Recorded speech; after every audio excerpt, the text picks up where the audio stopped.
Hello everyone, কেমন আছো তোমরা সবাই? মিষ্টিস ব্লগের নতুন একটা ভিডিওতে তোমাদের সবাইকে স্বাগত জানাই। আজ মঙ্গলবার, সকাল এখন 10টা বাজে। মায়ের আজকে সকালের খাবার তৈরি হয়ে গিয়েছে। এটা জ্যৈষ্ঠী মাসের দ্বিতীয় মঙ্গলবার, মানে আমার মায়ের জয় মঙ্গলবার। তো সেই জন্য সকালবেলাতে মাই খাবারটা তৈরি করেছে, একবারে নিরামিষ করেই করেছে যাতে মায়েরও হয়ে যায়। আজ সকালে মা করেছে পরোটা, তার সাথে করেছে আলু পটলের তরকারি, পাঁচফোড়ন দিয়ে আর কুদরি ভেজেছে। আটা দিয়েই পরোটা বানিয়েছে, মানে ওই রুটি যেরকম বানাই ওই রকম রুটিগুলোকে প্রথমে সেঁকে নিয়ে তারপরে একদম সামান্য তেল দিয়ে, মানে কয়েক ফোঁটা তেল দিয়ে পরোটাগুলোকে ভেজে নিয়েছে। ভালোই লাগে এই ধরনের পরোটাগুলো, অনেক দিন পরে খেলাম। এদিকে আজকে রান্না হবে, তার জন্য আমি দেখো সব কিছু রেডি করে নিয়েছি। প্রথমেই ভাবলাম মশলাটা আগে আমি ঘুরিয়ে নিই, কারণ এখানে না এত কারেন্ট যাচ্ছে মাঝে মধ্যে। তো ভাবলাম এখন যখন কারেন্টটাই আছে ততক্ষণে মশলাটা আমি করে নিই, তারপরে না হয় রান্নাটা চাপাই। ডিম দুটো সিদ্ধ করতে বসিয়ে দিয়েছি, এদিকে ডিম দুটো ভাজবো। আজকে সিদ্ধ ডিম ভালো লাগছে না, আগের দিন একবার সিদ্ধ ডিম খেয়েছি, তাই মাকে বললাম যে আজকে আমি আর ডিম সিদ্ধ খাবো না, ডিম আমি ভেজেই করব। ভাইও দেখি বললো যে আমারটাও ভেজে করিস, শুধু পাপার জন্য দুটো ডিম সিদ্ধ করতে দিলাম। আজও সেই ডিমের তরকারিই হচ্ছে, আগের মঙ্গলবারও ডিমের তরকারি রান্না করেছিলাম। তো যাই হোক, ভাতও বসিয়ে দিয়েছি একদিকে।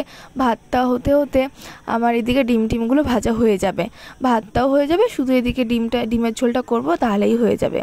ভাতে একটু জল কম পড়েছিল, সেই জন্য আমি ভাতের হাঁড়ির মুখে জল বসিয়ে দিয়েছিলাম, ওই জলটাই দিয়ে দিলাম। এবারে ডিমের তরকারি আলুগুলো আমি ভেজে নিচ্ছি। আগের দিন তো আলু দিইনি, আজকে আলুও দিচ্ছি একটু, আজ একটু আলু দিয়েই খাবো। তো আলুটা লবণ হলুদ দিয়ে একটু ভেজে নিলাম, আর আলুটা যখন প্রায় ভাজা ভাজা হয়ে যাবে তখন এর মধ্যে একবারে আমি দুটো ডিমও দিয়ে দিয়েছি, সিদ্ধ ডিম, ওই দুটো একবারে ভেজে তুলে নিলাম। সমস্ত ডিম তারপরে আলু ভাজা হয়ে গেছে, এবারে শুধু মশলাটা কষিয়ে দিয়ে দেবো আলুগুলো। ব্যাস, তাহলে আমার ডিমের ঝোল মোটামুটি কমপ্লিট। প্রচণ্ড গরম, ভালো লাগছে না রান্নাঘরে আসতে। মা তো আজকে সকালবেলাতে রান্নাটা করেছিল, সেই জন্য আমার সকালবেলা আর তাড়াহুড়ো ছিল না। আজকে আমার পড়ানোও ছিল, তবে কেউই পড়তে আসেনি, সেই জন্য আমি ঘুম থেকে উঠে চাটা খেয়ে একবারে তাড়াতাড়ি করে স্নান করে নিয়েছি। আজকে আর বাসি জামাকাপড় ছাড়িনি, স্নান করে ঠাকুর প্রণাম করে সকালে খাওয়া দাওয়া করে তারপরে তাই রান্নাঘরে এসেছি। আজকে বাইরেটা দেখো, আজও মেঘলা মেঘলা, আর এদিকে রোদও আছে। কালকেও প্রচণ্ড বৃষ্টি হয়েছে, প্রচণ্ড দুপুরবেলাতে বৃষ্টি হয়েছে, তাও দেখো কালকের দিনটা ঠান্ডা ছিল, আজকে আবার যেমন গরম তা তেমনই। এদিকে আমার মশলাটা কষানো হয়ে গেছে, সেরকমভাবে কিছুই না, ওই পেঁয়াজ লঙ্কা একটু রসুন দিয়েছি, আর টমেটো বেটে দিয়েছি, আর জিরের গুঁড়ো ধনের গুঁড়ো দিয়ে দিয়েছি, লবণ হলুদ যা লাগে একটু সামান্য চিনি দিয়েছি, আর এর ভিতরে অল্প করে সস দিয়েছিলাম। দিয়ে ভালো করে মশলাটা কষানোর সময় আলুগুলো দিয়ে দিয়েছি, যাতে আলুগুলো ওর সাথে কষানো হয়ে যায়, অর্ধেকটা সিদ্ধ হয়ে যায়। তারপরে যেটুকু জল লাগবে জল দিয়ে ঢাকা দিয়ে রেখেছিলাম। এবারে ঢাকনা খুলে এর উপর দিয়ে ডিমগুলো দিয়ে দিলাম, দিয়ে আবার ঢাকনা দিয়ে দেবো, আবার যেন কিছুক্ষণ খুব ভালো করে ডিমগুলো ফুটে যায়, তাহলে ডিমের ভিতরে ভালোভাবে লবণ ঝাল এগুলো সব ঢুকে যাবে। দেখো প্রায় ফুটে গেছে, আর এরকম অমলেট ডিম করে আমার ঝোলে দিলে খুব ভালো লাগে। ফুলে দেখো কি সুন্দর হয়েছে, বড় বড়। ওপর থেকে আমি একটু গরম মশলাও ছড়িয়ে দিয়েছি। রান্না আমার শেষ হয়ে গিয়েছে। আজকে আমি ভেবেছি আমি যে শাড়িগুলো নিয়েছি, মানে আমার যে দুটো নতুন শাড়ি আছে কিছুদিন আগে নিলাম, ওই দুটো শাড়ি আজকের এই ভিডিওতে তোমাদের সাথে শেয়ার করব। একটা আমও খেয়ে নিলাম, আমটা খুকুর মা আমাকে দিল, তো আমি একটা আম খাইনি, পুরো গোটা 2 পিস খেয়েছি। আমার অতটা আম ভালো লাগে না, তো 2 পিস খেলাম, আর ভালো লাগছিল না খেতে। এই যে এই শাড়িটা তো কয়েকদিন আগেই নিলাম, মানে এই শান্তিপুরে গেলাম লাস্ট শনিবারে, সেই দিন এই শাড়িটা নিয়েছিলাম। এই পার্পল কালারের শাড়িটাই নিলাম।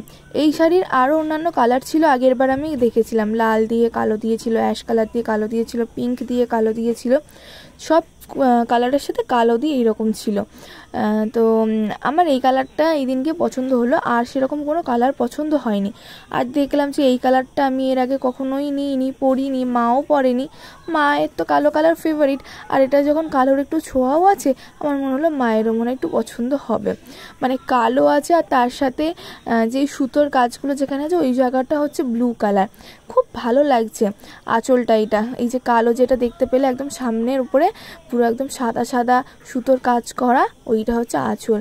এটা পুরোটাই সুতোর কাজ করা, সাদা সুতোর, খুব ভালো লাগছে দেখতে শাড়িটা।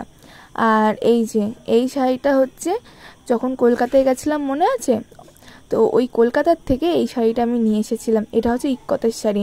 এই শাড়িটা একটু দামি শাড়ি। এই শাড়িটা এতবার আমি খুলে খুলে দেখেছি না, এতবার গায়ে দিয়ে দিয়ে দেখেছি, শাড়িটা ভাঁজ পড়ে গিয়েছে। কবে যে শাড়িটা পরবো এটাই শুধু ভাবছি। মায়ের জন্য কিনেছি, মাকে বলেছি যে তুমি আগে পরবা তারপরে আমি পরবো। তবে মা বলছে তুই আগে পরিস তারপরে আমি পরবো, দেখি এখন কে আগে পরে। তো এই শাড়িটা আমার খুব পছন্দের, আমি অনেক দিন ধরে ভেবে রেখেছিলাম একটা ইক্কতের শাড়ি নেবো, তো অবশেষে নেওয়া হয়েছে। এটা পিঙ্ক কালারে। এই শাড়িটাও আমার ভারী পছন্দের। মাকে ভিডিও কল করে একবার দেখিয়েছিলাম নেওয়ার আগে, মা বললো তোর যেটা পছন্দ হয়, যেটা ভালো লাগে সেটাই নে। আর দেখলাম পিঙ্ক কালার এটা খুবই ভালো লাগছে। অন্যান্য যে কালারগুলো ছিল কালো টালো ছিল, আর যে সমস্ত কালার ছিল আমার ভালো লাগছিল না। তাই ভাবলাম ভালো শাড়ি যখন নেব কালো কালারটা নেব না, সব জায়গাতে তাহলে পরাও যায় না। আর এই কালারটা খুব ভালো লাগছে, তাই জন্য এই কালারটা নিয়েছিলাম। আমার একটা পুরনো নাইটি এখন কাটতে বসেছি।